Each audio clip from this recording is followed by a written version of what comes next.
Hello friends, तर मी अगदी सोप्या पद्धतीने सांगणार आहे तुम्हाला की आपण आरीवर्क शिकायला सुरुवात करतो ती अशी ही साखळी बनवण्यापासून. तर ती साखळी कशी बनवायची अगदी सोप्या पद्धतीनं 2 मिनिटात आपण कसं शिकू शकतो. तर हा आहे आपला रीळ.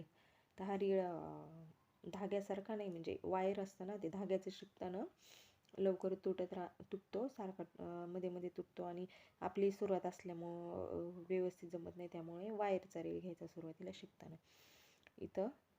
शेवटी इथं अशी एक गाठ मारून घ्यायची. ओके.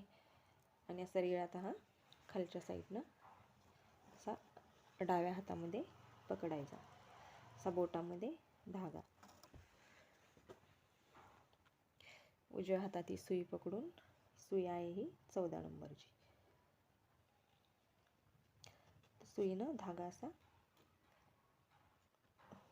वरती घ्यायचा. पुन्हा धागा सोडायचा नाही, खालच्या हातात डाव्या हातात असंच ठेवायचा. पुन्हा अशी थोड्या अंतरावर सुई टोचून धागा सुईमध्ये घेऊन स्टिच करायचा. झाला का बेस साखळीचा असा पहिला टाका.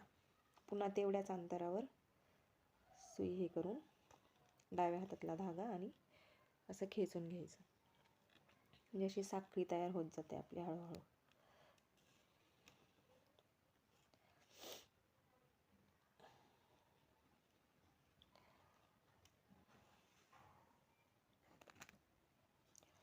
तर अशा प्रकारे थोडी आपण साखळीची प्रॅक्टिस केली ना, तर नंतर आपल्याला मणी वगैरे, कुंदन वगैरे टाकायचे म्हटलं ना, टिकली वर्क वगैरे, तर साखळी व्यवस्थित जमत असली ना तर सोपं जातं.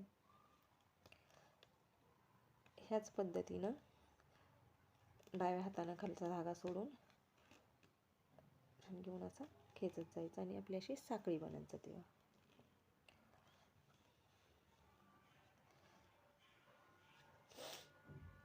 दुसरे करताना अवघड वाटतं, पण एवढं काही नाही, स्टेप बाय स्टेप केलं सोपं आहे.